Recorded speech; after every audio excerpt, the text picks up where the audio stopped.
আসসালামু আলাইকুম প্রিয় দর্শক, অন্য মঞ্চের আলাপ চাইতায় আপনাদেরকে স্বাগত জানাচ্ছি। আজ আমাদের সঙ্গে অতিথি হিসেবে আছেন সিনিয়র সাংবাদিক জনাব আরশাদ মাহমুদ।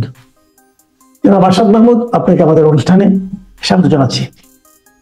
ধন্যবাদ। আরশাদ ভাই, একটা জিনিস আমরা খেয়াল করলাম যে আপনি আপনার নিজের ফেসবুকে রিসেন্টলি একটা জিনিস লিখেছেন যে যখন আমরা সবাই বলছি যে ফেব্রুয়ারিতে নির্বাচন হতে যাচ্ছে, প্রধান উপদেষ্টা নিজেও দেশের বাইরে মালয়েশিয়াতে একটা ইন্টারভিউ বললেন যে ফেব্রুয়ারিতে নির্বাচন হচ্ছে, তখন আপনার কাছে কেন মনে হচ্ছে যে আপনি নিশ্চিত হতে পারছেন না যে ফেব্রুয়ারিতে নির্বাচন হবে? এটার ব্যাপারে আপনি সন্দেহ প্রকাশ করছেন কেন? জি, আমি এটার উপরে একটা প্রশ্ন দিয়েছি গতকালকে। তো এটার কারণ যে মানুষের মনে নানা সন্দেহ, আমার নিজের মনেও সন্দেহ যে আসলে নির্বাচনটা আদৌ হবে কি। এই সন্দেহের কারণ কিন্তু ইউনূস সাহেব নিজেই সৃষ্টি করছে, তার বিভিন্ন কন্ট্রাডিক্টরি বক্তব্যে এটা উঠে আসে। যেমন তিনি মালয়েশিয়াতে যাওয়ার পরে ওখানকার রাষ্ট্রীয় সংবাদ সংস্থা বার্নামাকে খুব স্পষ্টভাবে বললেন যে ফেব্রুয়ারির প্রথম ভাগে নির্বাচন বাংলাদেশে অনুষ্ঠিত হবে এবং আমরা নির্বাচিত সরকারের কাছে ক্ষমতা দিই। খুব ভালো কথা। ঠিক সেই দিনই টিভি নিউজে একটা দেখলাম, উনি সিএনএ বলে আর কি, চ্যানেল নিউজ এশিয়া, এটা সিঙ্গাপুরের একটা টিভি চ্যানেল, তাদেরকে ঢাকায় বসে সাক্ষাৎকার দিচ্ছে এবং সেখানে তিনি বলছেন যে মূল সংস্কার বা মৌলিক সংস্কার গুলো না করে নির্বাচন অনুষ্ঠিত হলে সে নির্বাচন প্রশ্নবিদ্ধ হবে এবং আগের মতোই অবস্থা। তো আমার প্রশ্ন এটাই যে আপনার যদি সেই কথাই মনে হয় তাহলে আপনি এক এক জায়গায় এক এক কথা বলছেন কেন? এই যে বিতর্ক হচ্ছে, যে মানুষের মধ্যে সন্দেহ সৃষ্টি হচ্ছে, এটার কারণ তো ওনার বক্তব্যগুলো। এখন উনি মালয়েশিয়াতে যে খুব স্পষ্টভাবে বললেন যে লন্ডনে যে উনি তারেক রহমানের সঙ্গে বৈঠকের পরে তার দপ্তর থেকে এটাও বলা হলো যে আমরা ফেব্রুয়ারি থেকেই, যদিও উনি নানান রকমের শর্ত দিচ্ছিলেন তার মধ্যে, যে পরে যেহেতু উনি জাতির উদ্দেশ্যে ভাষণ দিয়ে বললেন যে মোটামুটি এখন তাহলে সেই দিকেই আগাচ্ছে। কিন্তু মানে সবচেয়ে ইন্ট্রিগিং ব্যাপার হলো উনি নিজেই আবার বলছেন যে এরকম অবস্থায় নির্বাচন দিলে আগের অবস্থায় ফেরত আসবে। তো তাহলে স্বাভাবিকভাবে প্রশ্ন জাগে যে এইরকম অবস্থায় আপনি নির্বাচন দিতে যদি না চান সেটা আপনি স্পষ্ট করে বলেন না। দুই নাম্বার, আপনি যে 1 বছর হয়ে গেল, আপনি তাহলে যে মৌলিক সংস্কার গুলো দরকার ওনার ভাষায়, যে নির্বাচন ব্যবস্থার সংস্কার, আইনের আইন বিভাগের সংস্কার, বিচার বিভাগের সংস্কার, এগুলো তো ছিল অগ্রাধিকার ভিত্তিতে হওয়া। ওনার তো প্রথম যেদিন ক্ষমতা উনি পেলেন বা দায়িত্ব নিলেন সেই দিন থেকেই, তার পরদিন থেকেই তো এইগুলোর উপরে ওনার ফোকাস করা উচিত। কিন্তু আমরা কি দেখতে পেলাম? আইন শৃঙ্খলার ব্যাপারে উনি ওই খালি মুখেই বলেন, কিন্তু কোনো বাস্তব কি পদক্ষেপ নিলেন সেটা আমরা কেউ দেখলাম।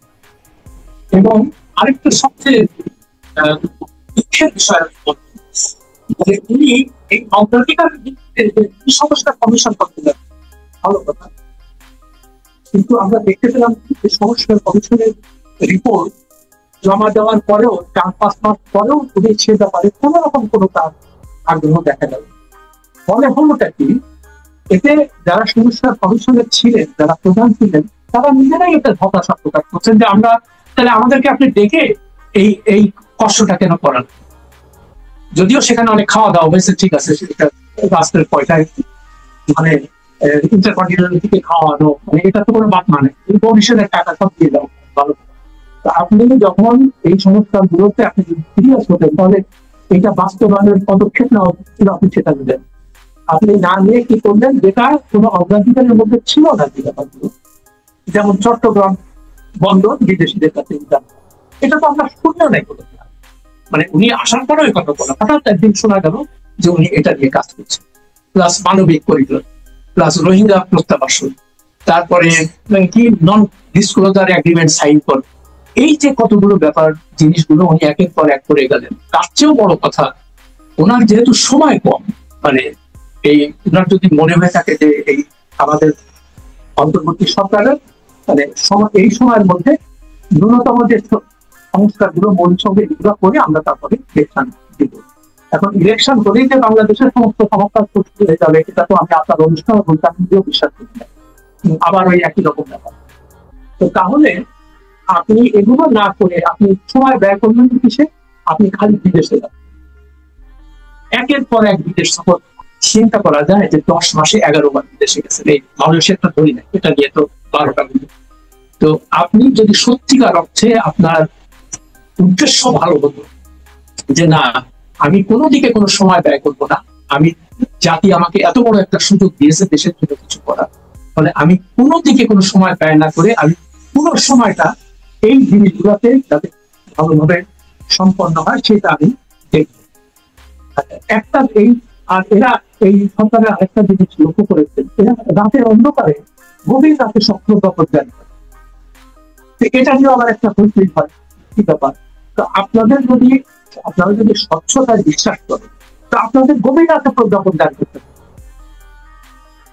এই উদ্দেশ্য মানে এই বিতর্ক সৃষ্টি, অহেতুক বিতর্ক সৃষ্টি করার কারণগুলো এটা তো আপনি বুঝতে পারছি না আমরা। তো যার কারণে হচ্ছে কি জি, আমি বুঝতে পেরেছি আপনার ব্যাপারটা, নির্বাচনী আপনার সন্দেহের কারণটা এটা ওনাদের কারণে সৃষ্টি হয়েছে। আমি এই সাম্প্রতিক সময় একটা বিষয় নিয়ে একটু আলোচনা করতে চাই। সেটা হলো আপনি দেখেছেন আজকে তো 18 তারিখ অগাস্টের 15 আগস্ট পালন নিয়ে নানা ধরনের ধুমরুজাল আমরা কিন্তু লক্ষ্য করলাম। আমরা লক্ষ্য করলাম যে প্রধান উপদেষ্টা প্রেস সেক্রেটারি বললেন যে 15 আগস্টে কোনো কর্মসূচি গ্রহণ করা হলে তার বিরুদ্ধে আইনানুগ ব্যবস্থা নেওয়া হবে, এবং তারপরে একদিন ধানমন্ডির ওসিকেও বলতে শুনলাম যে ওনারা নাকি এই প্রেস সেক্রেটারির নির্দেশনাকে ফলো করছেন। এরপরে দেখলাম যে একজন রিক্সাওয়ালা, রিক্সা চালক, উনি ফুল দিতে এসেছেন, তাকে ধরে নিয়ে যে একটা হত্যা প্রচেষ্টা মামলায় আদালতে নেওয়া হলো এবং তাকে জেলে পাঠিয়ে দেওয়া হলো। পরে আবার দেখলাম যে সরকার সেই ওসিকে জিজ্ঞাসা করলো যে তুমি কিভাবে ওর বিরুদ্ধে তদন্ত করলা, এটা আমাদেরকে ব্যাখ্যা দাও। এই যে বিষয়গুলো, যে আসলে 15 আগস্ট যদি কেউ শোক পালন করতে চায়, যদি আওয়ামী লীগের রাজনৈতিক কর্মকাণ্ড হয় নিষিদ্ধ, যদি কোনো ব্যক্তি পর্যায়ে কেউ করতে চায় তাহলে সেটাকে আপনি আইনানুগ ভাবে কিভাবে বাধা দেবেন? এটা নিয়ে যে কাজগুলো সরকার করছে এই কাজটাকে আপনি কিভাবে দেখবেন? এই যে আপনি যে খুব মানে মূল জিনিসটাতেই আপনি মানে কাজ করেছেন, এদের এই যে বিভিন্ন রকমের কার্যকলাপ গুলো, এটাতেই তাদের মানুষের সন্দেহ হচ্ছে এই সরকারের মোটিভ নিয়ে, তাদের মোটিভটা কি এটা নিয়ে। মানে কিছুক্ষণ আগে যেটা আপনি বললেন, আমিও পত্রিকায় দেখলাম যে ওইখানকার থানার ওসি বলছে যে আমরা প্রেস সেক্রেটারির নির্দেশনা মোতাবেক কাজ করছি। তখনই আমার এই জন্মদিনের খবরটা দেখলাম যে প্রেস সেক্রেটারি কি স্বরাষ্ট্র মন্ত্রণালয়ের ঊর্ধ্বতন কেউ, মানে তার সঙ্গে এটা কি সম্পর্ক আমি ঠিক বুঝতে পারলাম। তার মানে দেখেন সেখানে একটা স্বরাষ্ট্র উপদেষ্টা আছে, স্বরাষ্ট্র সচিব আছে, পুলিশের আইজি আছে, ডিএমপি কমিশনার আছে। তো এই নির্দেশনা যদি কারো দেওয়ার এখতিয়ার থাকে সেটা হলো ডিএমপি কমিশনার, তার আন্ডারে ঢাকার থানাগুলো। তো সেখানে সে মানে প্রেস সেক্রেটারির নাম কেন করবে? তো তার মানে কি মনে হচ্ছে যে একটা সরকারের মধ্যে বিভিন্ন রকম সরকার আছে এবং কে যে কখন কি কাজ করছে এই কোঅর্ডিনেশন তাদের মধ্যে নাই দেখেই এই হযবরল অবস্থা। তারপরে দেখেন আপনি আইন করে যদি আমার যদি সত্যিকার অর্থে তার জন্য ভালোবাসা থাকে, জাতির জনকের জন্য বা বঙ্গবন্ধু যেটাই বলেন, তিনি অনেক কাজ করেছেন যেটা আমি নিজেও পছন্দ করি না এবং আমি এগুলো লিখেছি যে উনি মানে আমরা যে স্বাধীনতার যুদ্ধে সবাই ঝাঁপ দিয়ে পড়েছিলাম, আমি অবশ্য অস্ত্র হাতে নিই নাই, তো তার ডাকেই আমরা গেছি। এটা তো অস্বীকার করে, এটা তো আমাদের ইতিহাস পড়তে হবে না, আমি তো সাক্ষী এগুলো। তো এখন তাকে তার পরবর্তী মানে 73 থেকে 75-এর মধ্যে তার অনেক কার্যকলাপের কারণে তিনি নিন্দিত হয়েছেন, বিতর্কিত হয়েছেন, খুব ভালো কথা। এখন একটা মানুষের স্বাধীনতা আন্দোলনে তার যে অবদান, এটা তো আপনি জোর জবরদস্তি বুঝে ফেলতে পারেন না। এটা তো অসম্ভব একটা ব্যাপার। আপনি বলতে পারেন তার ভালো দিক কোনটা, তার মন্দ। আমি একটা লেখার মধ্যে লিখেছিলাম যে তার 32 নাম্বার ভাঙ্গার উচিত ছিল না, সেখানে বলা উচিত ছিল যে এটা একটা জাদুঘর হবে। কিসের জাদুঘর? মহানায়ক থেকে খলনায়ক। তার ভালো দিকগুলা বলবেন, তারপরে তিনি যে খারাপ কাজগুলো সেটা তারপরে আপনারা ওখানে ভেঙে দেবেন। তো ভেঙে দেওয়ার অর্থ তো এই না যে তার মন মানে মানুষের মন থেকে উনি মুছে গেছেন, এবং মুছে যে যান নাই, এত কিছুর পরেও আওয়ামী লীগের এত অত্যাচার, এত কিছুর পরেও তো মানুষ সেখানে যাচ্ছে, মানুষ বলতে দেওয়ার চেষ্টা করছে। তো তার অর্থটা কি যে আপনি কি এটা আইন করে বন্ধ করতে পারবেন? এটা তো একটা অসম্ভব ব্যাপার। তো আপনার উচিত ছিল এই সরকার বা পরবর্তী সরকার যারাই আসছে তারা এমন কাজ করা যাতে করে মানুষের একটা তুলনা করতে পারে যে কোন সরকার ভালো ছিল কোন সরকার খারাপ ছিল। এখন আপনি এসেই নানান রকমের এজেন্ডা বাস্তবায়ন করার চেষ্টা করছেন। আপনি জাতির জনকে মুছে ফেলতে চান, আপনি আওয়ামী লীগকে, ঠিক আছে আওয়ামী লীগ হাসিনা জঘন্যতম কাজ করছে আমরা সবাই জানি, হ্যাঁ, তো তার প্রকৃত বিচার করেন, যেগুলো করা দরকার সেগুলো আপনি না করে আপনি এখন ওই রিক্সাওয়ালা ধরতেছেন, এই বেটা তুই ওখানে ফুল দিতে গেছিস। আরে ভাই, সে নিয়ে তার স্ত্রীকে দেখলাম ওই টিভিতে বলছে যে উনি সবসময়, আমার স্বামী বলতো উনি বঙ্গবন্ধুর মন থেকে ভালোবাসে। তো এই যদি একটা ব্যক্তির যদি এরকম অনুভূতি হয়, আপনি সেটাকে আইন করে বন্ধ করতে পারবেন কোনোদিন? তো আপনার উচিত, মানে আপনার তো প্রধান কথা হচ্ছে প্রেস সেক্রেটারি এখানে কি কি নিয়ে তার ভূমিকাটা কি, আমি তো বুঝতেছি না। এবং দেখেন আরেকটা, জি জি, আমি আরেকটা বিষয় নিয়ে আলোচনা করতে যাচ্ছি, এটাও মানে এই সময় খুব আলোচিত হচ্ছে। সেটা হলো হঠাৎ করে দেখলাম যে একটা রিপোর্টই বের হলো এবং সেই রিপোর্টটাকে সরকারের পক্ষ থেকে অথবা সরকারের বিভিন্ন লোকের পক্ষ থেকে খুব আনন্দের সঙ্গে গ্রহণ করা হয়েছে। সেটা হলো যে একটা রিপোর্ট বলা হলো যে বঙ্গবন্ধুর যে অসমাপ্ত আত্মজীবনী, এটা নাকি পুলিশের সাবেক আইজিপি জাভেদ পাটোয়ারি লিখে দিয়েছেন এবং এর বিনিময়ে উনি কত টাকা পেয়েছেন এবং তার সঙ্গে নাকি আরো 124 জন না কতজন লোক ছিল, যে সবাইকে 1 কোটি করে টাকা, হ্যাঁ 121 জন 121 জন ছিল, সবাইকে 1 কোটি করে টাকা দেওয়া হয়েছে এবং একটা করে ফ্ল্যাট কি দেওয়া হয়েছে। তো এই যে গল্পটা আমার কাছে নিছক গল্পই মনে হচ্ছে জিনিসটা। তো যাই হোক, আপনি এটা আপনার মতো করে বলবেন। তো এই যে জিনিসটা, এটাকে আপনি আসলে কিভাবে দেখছেন? না মানে এটা আমি খালি একটাই জিনিস বলবো যে সাংবাদিকতা যে কত নিচে নেমেছে, সাংবাদিকতার মধ্যে যে পেশাগত কোনো ব্যাপার নাই, এটাই বোঝা যাচ্ছে। এরাও এখন হয়তো তার মালিক পক্ষ চাচ্ছে যে এই সরকারকে খুশি করতে, যেহেতু উনি একটু বেকায়দায় ছিলেন, হাসিনার সরকার বারবার কবিতা করছেন যে তার তো জেলে থাকার কথা ছিল। তো এখন যা বোঝা যাচ্ছে এই ধরনের লোকজন তারা চিন্তা করলো যে এদেরকে খুশি করার জন্য আমাদের যে কোনো কাজ করতে হবে। তো কাজ করতে যে মানে লেজে গবরে অবস্থা করে ফেলে, হাস্যকর একটা ব্যাপার করে। আর প্রথম কথা হলো যে চ্যানেল 24 এর যে নিউজটা আমিও দেখলাম, মানে প্রথম কথা হলো একটা আত্মজীবনী অন্যজন কিভাবে লেখে, সেটা বায়োগ্রাফি হইতে পারে, সেটা অটোবায়োগ্রাফি হতে পারে। জাভেদ পাটোয়ারি বায়োগ্রাফি লিখতে পারে, কিন্তু অটোবায়োগ্রাফি সে কি করে লিখবে? তারপরে আমি কালকে ফেসবুকে আরেকজনের একটা মন্তব্য দেখলাম যে উনি বলছেন যে আমি বইটা পুঙ্খানুভাবে পড়েছি। সে কিন্তু শেখ মুজিব বা বঙ্গবন্ধুর কোনো ভক্ত না, কিন্তু সে বলছে বইটা পড়ার পরে আমার মনে হয়েছে যে এটা কোনো দ্বিতীয় ব্যক্তির পক্ষে লেখা সম্ভব না। তার মধ্যে ওই যে ভিতরের যে মানে আত্মজীবনী লিখতে গেলে মানে ঘটনার ভিতরে প্রবেশ করতে পারে, এটা বাইরের লোকের পক্ষে জানা, ওই অনুভূতিটা প্রকাশ করা সম্ভব।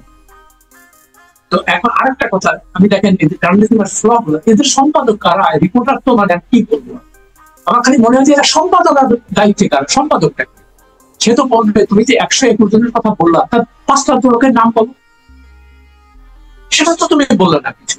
তুমি বলতেছো 1 কোটি টাকা করে নিছে, 1 কোটি করে ফ্ল্যাট দিছে। তো সেটারও তো একটা নথি কিছু দরকার ছিল, একটা প্রমাণ। তুমি জাস্ট খালি বলে দিলা। এখন তারপরে কি হলো, দেখলাম দুর্নীতি কমিশন বলছে যে এটা আমরা নজরে নিয়েছি এবং এটা ইনভেস্টিগেশন হচ্ছে।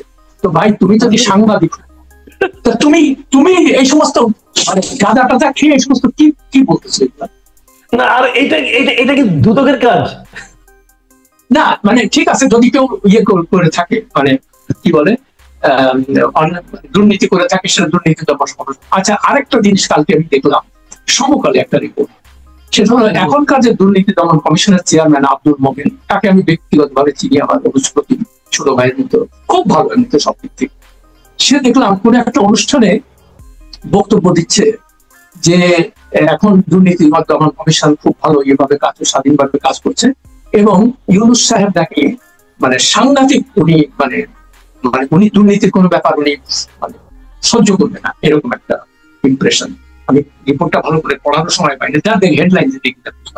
এখন আমার কথা হলো যে ইউনূস সাহেব তো দুর্নীতির দায় সাজাগ্রস্ত হয়েছে, ওনার তো সাজা হয়েছে, উনি তারপর সেটার বেসিসে উনি মামলা করছেন, সেই মামলা চলতেছিল। এখন আপনি বলতে পারেন বা অনেকে বলতে পারেন এটা তো হাসিনার মামলা করা, হ্যাঁ ঠিক কথা সত্য, হাসিনা খুবই প্রতিহিংসামূলক এটা ছিল, তো আমার কথা হচ্ছে একটাই, যে আপনি যদি নির্দোষ হবেন তাহলে সেটা তো কোর্ট আপনাকে খালাস দেবে। তো আপনি কোর্টের মাধ্যমে না যে আপনি নিজের মামলাটা কেন এক্সিকিউটিভ অর্ডারে প্রত্যাহার করবেন, সে কেন করবেন আপনি প্রথম? তাহলে আপনার বিরুদ্ধে যে সাজা ছিল, কি আপনি কি ভয় পেয়েছেন যে আসলে ওটা সাজাটা ঠিক ছিল, নাহলে আপনি এটা করতে থাকবেন? আপনি যদি আইনের শাসনে বিশ্বাস করেন, বিচার বিভাগের স্বাধীনতায় বিশ্বাস করেন, আপনার তো বলা উচিত ছিল যে না, আগের কোর্ট কি করেছে আমার আমি এটা কোনোভাবে এটাতে ইন্টারফেয়ার করবো না, গভর্নমেন্ট কোনো ইন্টারভেন করবে না কোনোভাবে, বিচার বিভাগ সম্পূর্ণভাবে স্বাধীন এবং তারা যে রায় দেবে সেটা আমি মাথা দেব। আপনি তো সেই কথা বললেন। তো আপনি যে আসছিলেন এখানে মৌলিক সংস্কার, তো বিচার বিভাগের স্বাধীনতা তো মৌলিক সংস্কার, আইনের শাসন মৌলিক সংস্কার। আপনি হামিম গ্রুপের চ্যানেল 24 এর মালিক, সে এত বড় জঘন্যমূলক কাজ করছে, মানে আগের সব স্বৈরাচারী সরকারের দোষ ছিল, আপনি তাকে কোনো আইনের আওতায় আনলেন? আপনি বসুন্ধরার মালিকরা দিনের পর দিন খুন, মানে কি বলে, ধর্ষণ, জমি দখল, অর্থ পাচার, ব্যাংক লুট, এগুলো সবকিছু তারা দিব্যি তাদের বিরুদ্ধে মামলা আছে। হ্যাঁ, এখন আপনি যদি বলেন যে আমি আইনের শাসনে বিশ্বাস করি, তাহলে আইনকে আপনি সিলেক্টিভলি এনফোর্স করছেন না, আপনি একজনকে জেলে দিচ্ছেন আর একজনকে ছেড়ে দিচ্ছেন, এটা কেমন কথা? তো মানুষের মনে এই সরকার সম্পর্কে যে নানান রকমের সন্দেহ দেখা দিচ্ছে বা প্রশ্ন দেখা দিচ্ছে, এইসব কারণে। জি, অনেক ধন্যবাদ জনাব আসাদ মাহমুদ। প্রিয় দর্শক, আপনারা শুনলেন যে নির্বাচনের তারিখ নিয়ে এখনো কেন জনাব আসাদ মাহমুদের মনে সন্দেহ আছে তার ব্যাখ্যা। সেই সঙ্গে শুনলেন 15 আগস্ট এবং বঙ্গবন্ধুর অসমাপ্ত আত্মজীবনী নিয়ে যে বিতর্ক তৈরি হয়েছে সে বিষয়ে ওনার বক্তব্য। আপনাদের কেমন লাগলো আমাদেরকে লিখে জানাবেন। এখন এই পর্যন্তই। আল্লাহ হাফেজ।